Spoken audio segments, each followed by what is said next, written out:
तावीज दी, कहा गले में पहनो, एक घर के दरवाजे पर लटकाओ और ये पानी 3 दिन तक घर के कोनों में छिड़को। हमने वैसा ही किया। पहले दिन नींद नहीं आई, दूसरे दिन ख्वाब कम हुए, तीसरे दिन वो नजर आना बंद हो गई। मगर आज भी कभी कभी ख्वाब में वही जंगल नजर आता है, वही दरख्त और वही औरत दूर खड़ी देखती हुई जैसे इंतजार कर रही। मेरी स्टोरी थी, उम्मीद है आप अपने चैनल पर लाजमी शेयर करेंगे। बहुत शुक्रिया, आपने अपनी स्टोरी हमसे शेयर की। पढ़ते हैं एक और स्टोरी की तरफ। मेरा नाम आयशा और मैं लाहौर में रहती हूँ। ये कहानी मेरी बड़ी बहन जुलेखा की है और सच कहूँ तो आज भी जब वो दिन याद आते हैं तो दिल में एक अजीब सा खौफ बैठ जाता है। ये सब गर्मियों की छुट्टियों में शुरू हुआ। हम नानी के घर गए हुए थे, लाहौर की गर्मी से बचने के लिए नहीं, बस ऐसे ही चंद दिन गुजारने के लिए। नानी का घर पुरानी तर्ज का था, सामने तंग गली, बाएं तरफ नीम का दरख्त और बिल्कुल सामने एक छोटा सा मकान जहाँ एक आलिम साहब रहते थे। लोग कहते थे वो दम करते हैं और इनके पास दूर दूर से लोग आते हैं। अम्मी के सर में काफी अरसे से शदीद दर्द रहता था, मेरी बहन के सर में भी अक्सर दर्द उठता था, लेकिन हमने कभी इसे संजीदा नहीं लिया। एक दिन अम्मी ने कहा मैं भी दम करवा लेती हूँ। हम सब साथ चले गए। कमरा छोटा था, फर्श पर दरी बिछी हुई थी, दीवारों पर आयात के फ्रेम, हवा में लुबान की हल्की सी खुशबू। शुरू में सब नॉर्मल था, फिर अचानक मेरी बहन का रंग पीला पड़ने लगा। उसने सर पकड़ लिया, सांस तेज होने लगी, चक्कर खाकर जमीन पर बैठ गई। हमने समझा वो घर जाना चाहती है, ड्रामा कर रही है, लेकिन अगले लम्हे वो लेट गई, आंखें बंद, मगर पलकें जोर जोर से हिल रही थी। आलिम साहब को खबर दी गई। उन्होंने कहा जिस बच्ची की तबीयत खराब है उसे अंदर ले आओ। वो अंदर गई, हम बाहर रह गए। जब वो अंदर गई तो उसने सर झुकाया हुआ था। आलिम साहब ने कहा चेहरा ऊपर कर। जैसे ही उसने चेहरा उठाया वो मेरी बहन नहीं लग रही थी। आंखें गैर मामूली हद तक बड़ी, चेहरा सख्त, सांस भारी, ऐसा लग रहा था जैसे अंदर कोई और मौजूद। आलिम साहब ने सवाल किया तुम इससे क्या चाहती हो? चंद लम्हे खामोश रही, फिर आवाज आई, ये मुझे प्यारी लगती है। वो आवाज मेरी बहन की नहीं थी।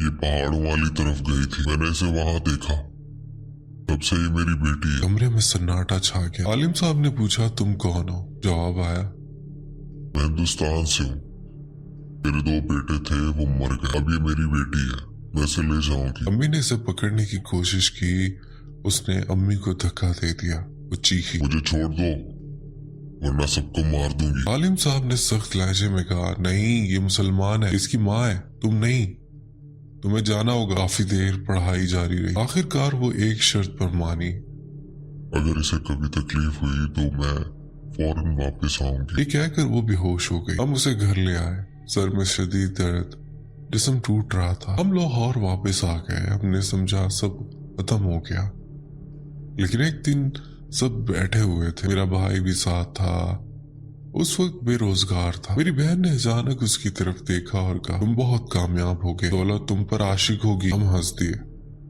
आज वही भाई 2 घरों का मालिक है। तब हमें लगा वो चीज मुकम्मल तौर पर नहीं गई। उसके बाद उसके रिश्ते आए और टूट जाते। मोहल्ले के एक और आलिम ने कहा इस पे बंदिश है, चिल्ला करना पड़ेगा। अम्मी ने सख्ती से परहेज करवाया, 1.25 महीना घर से बाहर नहीं निकलने दी। उन दिनों मेरी बहन कहती थी जब मैं वॉशरूम जाती दरवाजे के नीचे से ऐसे लगता है जैसे कई लोग खड़े। कभी वो कहती घर में एक आदमी चलता फिरता नजर आता है, लंबा कोट, ऐनक लगाई हुई, टोपी पहने। वो कभी नुकसान नहीं पहुंचाता, बस नजर आता है और गायब हो जाता है।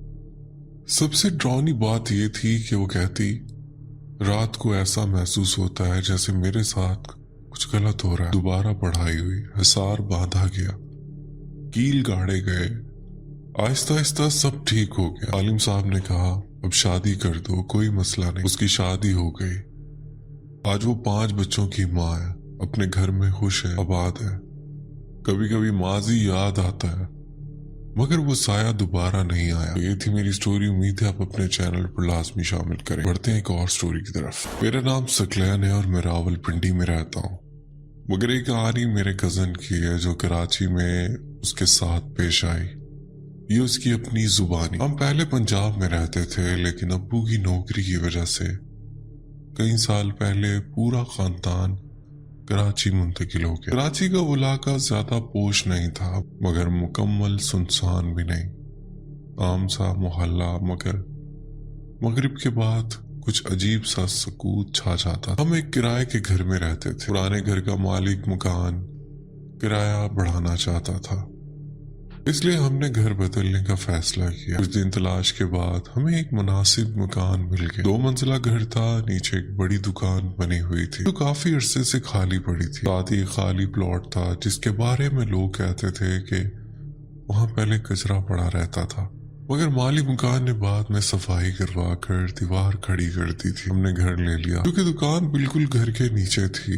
मैंने सोचा क्यों ना अपना काम शुरू किया जाए। मोहल्ला था, लोग थे, गुजर बसर हो सकती थी। मैंने माली मकान से बात की और मुनासिब किराए पर वो दुकान ले ली। पहले सब्जी फ्रूट रखा, फिर सोचा गोश्त का काम भी शुरू कर। चिकन शॉप भी खोल ली। दुकान बड़ी थी, काम आसान हो गया। अल्लाह का करम हुआ, कारोबार चल पड़ा। काम ज्यादा होने लगा तो एक लड़का भी रख लिया। चिकन शॉप में रोजाना काफी फुजला निकलता है। मैंने एक बड़ा ड्रम रख लिया ताकि सारा फुजला उसी में जमा हो जाए। रात को कचरा उठाने वाली गाड़ी आती थी जो सब ले जाती। कम से कम मैं यही समझता था। एक रात मैंने मामूल के मुताबिक सारा फुजला ड्रम में डाला, ढक्कन मजबूती से बंद किया और दुकान बंद कर। सुबह आया, ड्रम खाली। मैंने सोचा गाड़ी वाले ले गए होंगे। अगले दिन भी यही हुआ, तीसरे दिन भी, चौथे दिन भी ड्रम सुबह खाली मिलता।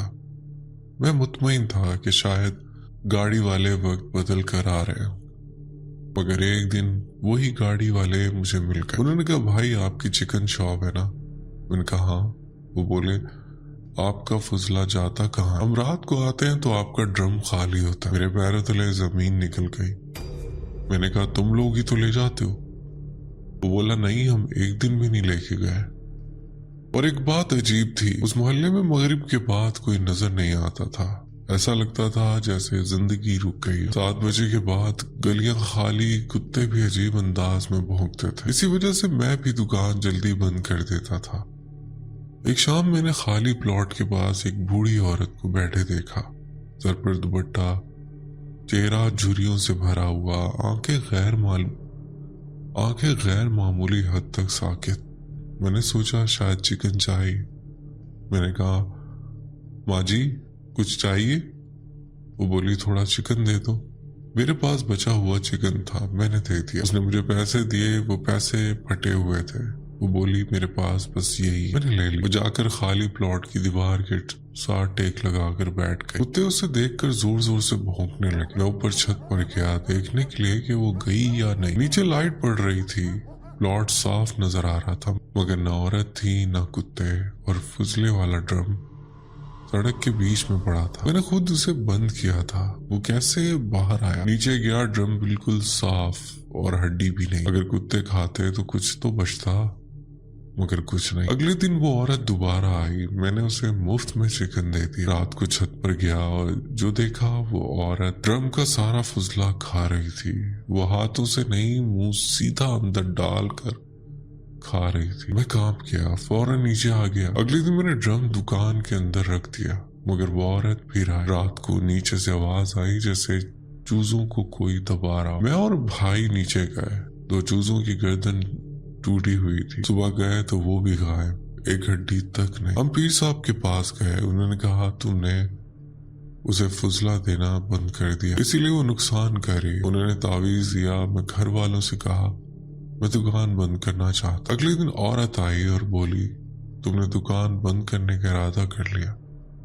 मेरी रूह कांप गई। मैंने किसी को नहीं बताया। पहले वो सिर्फ दुकान तक आई थी, अब रात को दरवाजा खटखटाती, हंसती, चीखती। घर के बच्चे डर जाते। हमने घर खाली कर दिया। अदनान भाई, ऐसा मंजर होता था कि क्या बता। हमने घर खाली कर दिया, मगर नए घर तक भी आ गए। आखिरकार पीर साहब खुद आए। इन्होंने घर का इसार किया।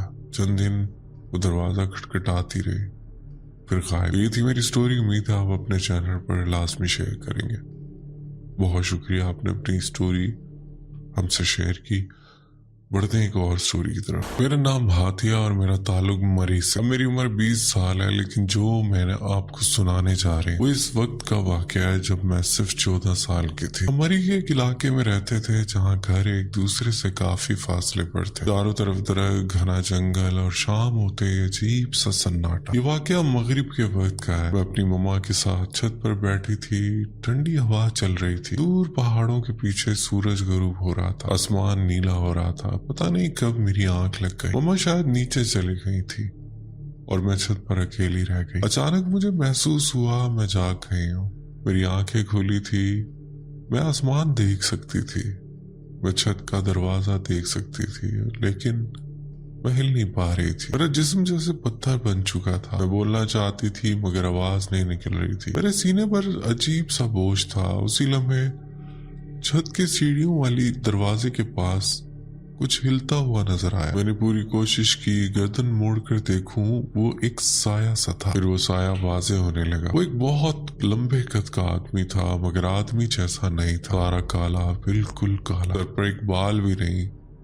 चेहरा साफ नजर नहीं आ रहा था, मगर आंखों की जगह दो गहरे साए थे। वो दरवाजे से अंदर आया और आहिस्ता आहिस्ता मेरी तरफ बढ़ने लगा। हर कदम के साथ ऐसा लग रहा था जैसे फिजा भारी हो रही है। मैं दिल में आयतुल कुर्सी पढ़ने की कोशिश कर रही थी, मगर अल्फाज याद नहीं आ रहे थे। जितना जोर लगाती जुबान साथ नहीं देती। वो मेरे करीब आता जा रहा था। मैं दिल में चीख रही थी, मगर आवाज नहीं। जब वो बिल्कुल मेरे पास पहुंचने वाला था, मैंने पूरी हिम्मत जमा की। दिल में आयतुल कुर्सी पढ़ना शुरू की। पहला लफ्ज मुश्किल से निकला, दूसरा भी। जैसे ही मुकम्मल पढ़ने की कोशिश की, वो चीज अचानक रुक गई और अगले ही लम्हे हवा में तहली